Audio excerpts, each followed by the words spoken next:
Chciałbym opowiedzieć o niezwykłej przygodzie, jakim był nasz udział w światowych mistrzostwach JKA Karate. Opowiem o wyzwaniach organizacyjnych, sportowych, logistycznych, ale też finansowych, bo wylot do Japonii dla tak dużej liczby osób po prostu nie był tani. O tym wszystkim dowiecie się w dzisiejszym materiale. Abyśmy mogli wystartować w światowym turnieju JKA, musieliśmy czekać dosyć długo. Z tego prozaicznego względu, że te zawody po prostu się nie odbywały. Początkowo planowane były na rok 2020, jednakże ze względu na przedłużające się lockdowny, później wojnę na Ukrainie, niepewną sytuację tak geopolityczną, JKA World Federation ciągle przekładało datę, w których światowy turniej JKA mógł się odbyć, miał się odbyć. No ale tutaj muszę usprawiedliwić trochę tą organizację, ponieważ nie jest to organizacja stricte sportowa. Jej głównym celem, nawet jak wpiszecie to w ChatGPT, to dowiecie się, że JKA to jest najbardziej prestiżowa, najstarsza organizacja karate stylowego Shotokan, której główną misją i celem jest propagowanie wysokich standardów technicznych karate w oparciu o japońską kulturę, w oparciu o wartości japońskiego budo. Więc aspekt sportowy nie jest tu wcale na pierwszym miejscu. Niemniej jednak na rok 2024 zapadła decyzja, tak, zapraszamy nasze globalne środowisko JKA do udziału w światowym turnieju. Z czego się bardzo cieszyliśmy, bo tak jak powiedziałem, czekaliśmy na to wiele lat i tak naprawdę była to taka idea fix, która przyświęcała nam od początku, gdy tylko wstąpiliśmy w szeregi JKA Polska. Kiedy już wiedzieliśmy, że te zawody się odbędą, przyszedł czas na przygotowania, organizację, planowanie logistyczne, jak to wszystko zorganizować. No i takim największym problemem był aspekt finansowy i żeby konkretnie już zebrać grupę zawodników, którzy na to wydarzenie pojadą. Mamy tutaj w Polsce fantastycznych zawodników. Ja nieskromnie powiem, że my jako klub Karate Kontra od kilku lat jesteśmy w czołówce, jeżeli chodzi o wyniki sportowe w ramach JKA Polska. Mamy doświadczenie na arenie europejskiej, też medale z mistrzostw ponadnarodowych, więc było komu jechać, ale ostatecznie to rodzice musieli podjąć decyzję, bo sprawa dotyczyła również dzieci, bo te zawody miały się odbyć w kategoriach dziecięcych poszczególnych roczników, czyli to też było bardzo fajne i ciekawe, bo mieliśmy 4 miejsca na każdą kategorię wiekową, osobno kata, kumite, chłopcy, dziewczynki, 9-latki, 10-latki, 11, 12, 13, 14, 15, 16, 17 bodajże osobna kategoria, 18, 21 juniorzy, 22, 50, słuchajcie, aż 50 to są seniorzy, weterani, 50 plus dla panów, dla kobiet 40 plus. Więc tych miejsc mieliśmy jako kadra. Przydział tych miejsc był spory, więc nie było jakiegoś większego tarcia między nami, bo to nie tylko mój klub Karate Kontra brał w tym udział. Co prawda ja byłem wyznaczony jako tutaj trener, koordynator kadry, żeby to wszystko zorganizować i zebrać tą grupę ludzi. I tutaj zgłosili się do nas z wielkim entuzjazmem również zawodnicy z klubu Karate Dragosfera Łódź pod kierunkiem Piotra Figury, którego serdecznie pozdrawiam. On był też takim zapaleńcem jak ja, że tak, Sebastian, jedziemy, zróbmy to, nie patrzmy na trudności, nie patrzmy na przeciwności, patrzmy na to, co możemy dokonać, jaką fantastyczną przygodę możemy przeżyć. Ale nie tylko on, również tutaj z Krosna Odrzańskiego, z Wielkopolski, z Krotoszyna, z klubu Karate Samuraj Wielkopolska. Także kilka osób się tutaj zebrało, dokładnie 14-osobowa ekipa z mojego klubu, która wyraziła chęć do udziału w tych zawodach, 14 zawodników z klubu Karate Kontra, plus jeszcze 11 zawodników tutaj z Polski, z naszego środowiska. To też nie była łatwa decyzja dla rodziców, bo oni początkowo musieli się liczyć z tym, że pokryją koszty związane z udziałem. Sam bilet był tutaj najdroższą częścią tych kosztów, bo bilet kosztował aż 6300 zł. Do tego nocleg, wiadomo, wyżywienie, transfery, to wszystko nie były małe pieniądze, zważywszy na to, że w Japonii spędziliśmy łącznie 14 dni. Wiedziałem, że najlepszą opcją będzie lot bezpośredni, czyli wylot z Warszawy, tutaj naszym lokalnym przewoźnikiem. Polskie linie lotnicze zapewniają takie połączenie Warszawa-Narita, dzięki temu uniknęliśmy takich problemów związanych z, no i tak sama podróż 12 godzin w samolocie, jeżeli miałby to być jeszcze lot przesiadkowy, no to ta podróż byłaby jeszcze bardziej męcząca, by znacznie dłużej trwała, no i też takie zawsze jest ryzyko, tak, że to bagaż się zgubi, gdzieś się zapodzieje, a tego chcieliśmy uniknąć. Chcieliśmy z jak najbardziej spokojną głową móc po prostu wziąć udział w tych zawodach i jeszcze po zawodach zostać nieco dłużej, bo żeby wykorzystać ten czas, tak? Że skoro lecimy już taki kawał świata, skoro wydajemy tyle pieniędzy na ten lot, no to żeby nie było tak, że po zawodach od razu wracamy do Polski. Więc przede wszystkim rodzice musieli się wcześniej zdeklarować, kto chce jechać, kto może jechać, kto to dźwignie finansowo. Ale robiąc tu zebranie właśnie przed zawodami dla członków mojego klubu, dla tych najbardziej doświadczonych, najstarszych, najbardziej pracowitych zawodników i ich rodziców, powiedziałem: słuchajcie, bierzemy się do roboty. Możemy zdobyć te środki od sponsorów, od darczyńców, od instytucji, wszystkie ręce na pokład i po prostu pracujmy. Nie traktujmy tego jako wyzwania w takim sensie, że jest to problem, tylko w takim sensie, że jest to opportunity, że jest to jest to dla nas szansa na to, żeby wzrastać, tak? I pod względem technicznym. Bo dzięki temu, że dzieciaki wiedziały, że wystartują w światowym turnieju, będą się jeszcze mocniej starać, jeszcze bardziej będą się przykładać do treningu, po prostu dadzą siebie wszystko i to się naprawdę odbyło. Jestem z nich szalenie dumny i o tym jeszcze będę mówił później, chociażby omawiając osiągnięcia i rezultaty tych mistrzostw, jakie miejsca zajmowaliśmy. Pod względem organizacyjnym jako klub szalenie nas to zlewarowało, dało nam pewne doświadczenie, które wykorzystamy w przyszłości, które już teraz wykorzystujemy. Co do logistyki. Zawody miały się odbyć w miejscowości Takasaki, około 120 km od Tokio. My przylecieliśmy do Tokio właściwie z nocy we wtorku na środę. Znaleźliśmy się w Tokio, właściwie na lotnisku Narita, stamtąd szybki transfer do Tokio, do dzielnicy Ueno. Tam spędziliśmy jedną noc i następnego dnia, to już był czwartek, pojechaliśmy Shinkansenem do miejscowości Takasaki, gdzie odbyła się też gdzie zrobiliśmy sobie po prostu pierwszy taki trening, gdzie odbyło się spotkanie dla trenerów, dla przedstawicieli organizacji poszczególnych, meeting po prostu przed zawodami, otrzymaliśmy karty ID, dopełniliśmy wszelkich takich formalności. No i już następnego dnia w piątek odbyły się zawody. Niesamowite przedsięwzięcie. Ogromna arena, Takasaki Arena, która bez problemu mieściła 100 metrów kwadratowych każda plansza, na której odbywały się zawody. To te 8 mat na tej ogromnej hali to po prostu było jeszcze dużo przestrzeni, dużo luzu. No i to był ten dzień najważniejszy dla nas, bo właśnie w piątek odbywała się rywalizacja dla dzieci i młodzieży, którzy to byli właśnie głównie nasi zawodnicy. Mamy bardzo młodą kadrę JKA Polska.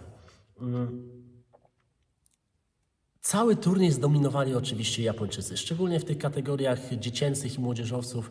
To miejsca od 1 do 3 zajmowali reprezentanci Japonii, niesamowicie wyszkoleni, w wysokim poziomie, duża pewność siebie, duża waleczność. I niestety nam nie udało się zdobyć medalu, a po to tam jechaliśmy. Naprawdę daliśmy z siebie wszystko i był ogromny taki żal, że bez medalu. Natomiast patrząc na to tak na chłodno, po prostu bardziej realnie, to i tak, zważywszy na to, że aż 5-krotnie nasi zawodnicy znajdowali się w strefie bezpośrednio przed medalami, przed strefą medalową. I dla przykładu Laura Ludziewicz w kategoriach dziewczyn w kata, jak i w kumite zajmowała miejsca 5-8. Podobnie było w sytuacji Mileny Malinowskiej. W kumite kobiet zajęła miejsce 5. Martyna Kaj, to nie jest z mojego klubu dziewczyna, ale nasza tutaj wybitna zawodniczka JKA Polska, przez eliminację w kumite przeszła jak burza, zatrzymała się dopiero na reprezentantce Japonii. Podobnie było w sytuacji Kaspara Rudziewicza, który też się uplasował na 5. miejscu, czy Stasia Moniakowskiego, który tutaj w kategorii 16-18 lat również zajął miejsce 5-8. Więc dosłownie otarliśmy się o te medale i to niejednokrotnie, aż 5- czy 6-krotnie. Więc w tej klasyfikacji, jeżeli spojrzycie na tą klasyfikację generalną, to widać Polskę, tak? Pierwsze 3 miejsca, tak jak powiedziałem, Japończycy, później przedstawiciele innych krajów, a trzeba powiedzieć, że te zawody były na bardzo wysokim poziomie, bardzo mocno obsadzone. Łącznie wystartowało około 1700 zawodników, reprezentacje ponad 50 krajów, więc było z kim rywalizować. Właśnie dla przykładu tutaj w kategorii Stanisława Moniakowskiego, czyli te 16-18 lat, ja postaram się, żeby to było lepiej tutaj gdzieś widać za chwilę, no to startowało aż 91 zawodników, więc ten waleczny nasz chłopiec Stasiu, no musiał wiele tych walk przejść, żeby dojść do strefy przedfinałowej, znaleźć się w najlepszej 8 tak naprawdę globu, w światowej 8 po prostu. I taka sytuacja była też w kilku przypadkach. I cały czas mam przed oczami na przykład to, jak Kacper Rudziewicz walczy przed wejściem do finału z Japończykiem, remisuje w regulaminowym czasie spotkania, no i w dogrywce niestety w ostatnich sekundach przegrywa. Ogromne też wrażenie i będziemy to pewnie na długo pamiętać, jak Gracjan Końcowiw kata wykonuje piękne kata empi, trafił na przedstawiciela kraju kwitnącej wiśni. Robią ten pokaz aż tak na takim wysokim poziomie, że aż sala troszeczkę ucichła. No i werdykt, no niestety niekorzystny dla Gracka, ale on nie był jednogłośny, tak? Gracjan przegrał z późniejszym mistrzem globu, no nie jednogłośnie, więc trochę też takie rozżalenie. Trochę brakło nam po prostu zwykłego sportowego szczęścia. Gdyby te eliminacje się trochę inaczej potoczyły, to zdecydowanie no chociażby Gracjan medal by miał. No ale było jak było. Trzeba być szczęśliwym i zadowolonym z tego, co udało się wykonać, bo tak jak powiedziałem, w klasyfikacji generalnej jesteśmy widoczni. Nie odbyło się to bez echa. Gdzieś ta Polska się pojawiła, więc mamy prawo być po prostu dumni. Co zyskaliśmy? Zyskaliśmy doświadczenie, zyskaliśmy to, że wiemy, jaki jest światowy poziom, tak? Bo tu w Europie wiedzieliśmy, jaki jest poziom, tak? Bo spotykamy się, bo też zdobywamy tu medale, ale interesowało nas, jak wygląda karate, chociażby w Ameryce Południowej, gdzie Chile, Chile, Wenezuela, czy inne kraje tutaj z Ameryki Południowej, no, też mieli swoich mocnych przedstawicieli. Czy jak wygląda to w szerokiej Azji, czy gdziekolwiek indziej na świecie, no dowiedzieliśmy się tego. Atmosfera była fantastyczna, mimo tego, że była to rywalizacja i każdy walczył o swoje, no to wiadomo, ta japońska kultura, japońskie karate to też zobowiązuje do tego, żeby zachowywać się w odpowiedni sposób, więc dużo ciekawych, takich fantastycznych przeżyć. No i te zawody dla dzieci i młodzieży odbyły się w piątek i w piątek się ukończyła ta rywalizacja dla najmłodszych. W sobotę rywalizowali weterani, a w niedzielę seniorzy i to już były takie najbardziej spektakularne walki. Zawody dla nas się skończyły, ale nasza japońska przygoda jeszcze nie dobiegła końca. Tak jak wcześniej mówiłem, postanowiłem, że zostaniemy dłużej po tych zawodach w Tokio.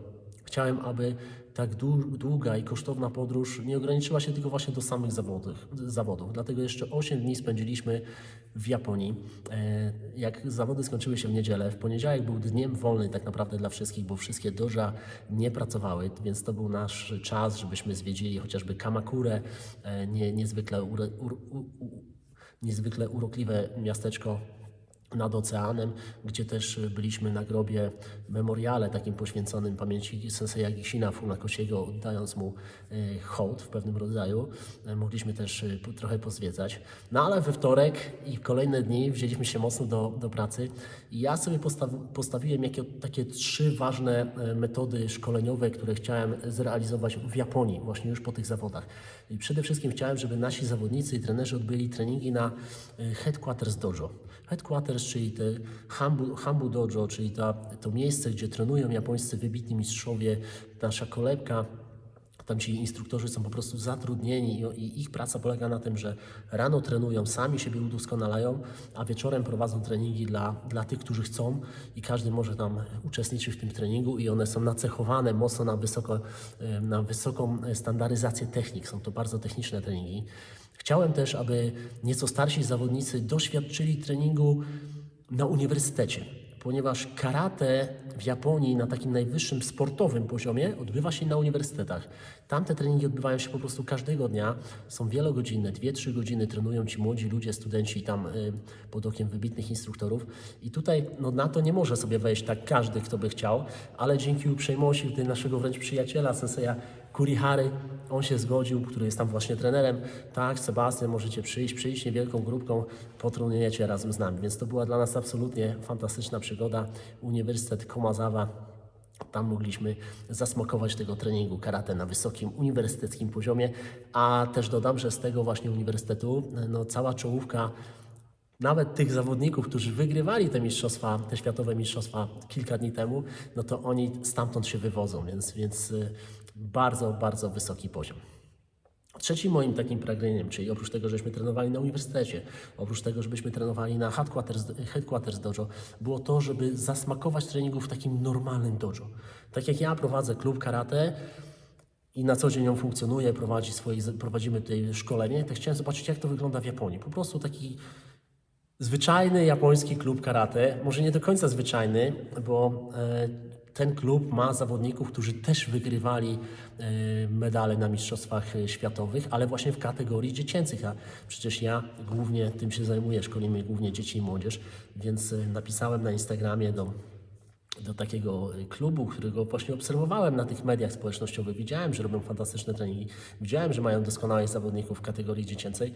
No i dostałem odpowiedź, tak, zapraszamy Was serdecznie, napiszcie jak dużą ekipą przyjdziecie, kiedy Wam pasuje, mamy treningi w sobotę chociażby, zapraszamy do naszej miejscowości, bo to nie było w Tokio, tylko to było w takiej bardzo urokliwej, wręcz turystycznej też miejscowości, Kawagoe, które nazywane jest Małym Edo, historyczna miejscowość, piękna miejscowość. Też Japonia nie jest taka jednorodna, tak? Każda miejscowość wygląda inaczej. Na przykład Takasaki, tam gdzie odbywały się zawody, nie jest zbyt urokliwym miejscem, tak?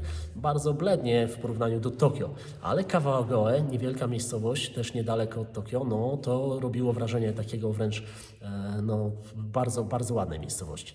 Ale głównym celem oczywiście był tam trening i trener główny tej organizacji, tego klubu, sensei Yamashita, zgodził się na to, żebyśmy mogli trenować. Przyjęli nas fantastycznie, ciepło, bardzo miło. Nas to zaskoczyło. Mają fantastyczną salę Budokan, miejska sala do treningów sztuk walk. Tam 3 godziny treningu, że mogliśmy zobaczyć, jak to się trenuje, z jakim zaangażowaniem ci młodzi Japończycy oddają się swojej pasji. I mało tego, jeszcze po treningu sensei Yamashita zaprosił nas do stylowej, japońskiej, tradycyjnej restauracji, wcale nie taniej, i tą kolację nam zasponsorował. No to było przemiłe, było nam, czuliśmy się naprawdę głęboko wyróżnieni. Do tej pory mamy kontakt ze sobą. Na święta pozwoliliśmy sobie im wysłać paczkę z polskimi słodyczami, chociaż żeby w jakimś małym stopniu odwdzięczyć się za ich gościnę. Także jak widzicie, ja mógłbym tak długo jeszcze opowiadać o tym wszystkim, co się wiązało z przedsięwzięciem pod tytułem naszego udziału w światowym turnieju JKA Karate. Pod każdym względem była to fantastyczna przygoda. Jestem wdzięczny, że to się udało zrealizować i dumny z moich zawodników, bo ci młodzi ludzie podjęli się dużego wysiłku na etapie zarówno przygotowań, bo byli tutaj codziennie praktycznie, trenowali, dawali się wszystko. Również będąc tam na zawodach też dali się wszystko. Poznali to japońskie karate. Myślę, że uwierzyli też, że Japończycy, mimo tego, że są fantastyczni, dobrzy, technicznie przygotowani, ale z nimi też można wygrać. I to było w zasięgu ręki, a będzie jeszcze bardziej, mam nadzieję. Po zawodach na tych treningach dawali z siebie wszystko, niejednokrotnie trenując aż 4 godziny dziennie, więc mieli dużo w nogach, zmęczone ciało. Oprócz tego staraliśmy się zobaczyć jak najwięcej, tak? Bo wiadomo, że treningi nie były każdego dnia. No, sobota czy niedziela tych treningów nie było, czy tak jak po tych zawodach, co Wam mówiłem, w poniedziałek też zajęcia się nigdzie nie odbywały, więc był czas na to, żeby pozwiedzać, ale głównie pojechaliśmy tam po i dla karate. Kolejne zawody będą już za 3 lata, tak jak mundial w piłkarskiej jest co 4 lata. Zawody JK, światowe turnieje mają się odbywać co 3 lata. Ja wierzę, że to już teraz na spokojnie, że to już będzie się wydarzać. My się już na tą okoliczność szykujemy. Fantastyczna przygoda. Prośba do Was, piszcie w komentarzach, jeżeli macie jakieś pytania, jeżeli coś tutaj było niejasne, jeżeli chcielibyście się dowiedzieć czegoś bardziej szczegółowo, cokolwiek, piszcie komentarze, a ja będę na nie ochoczo odpowiadał. Pozdrawiam Was wszystkich z Dojo Klubu Karate Kontra. Os!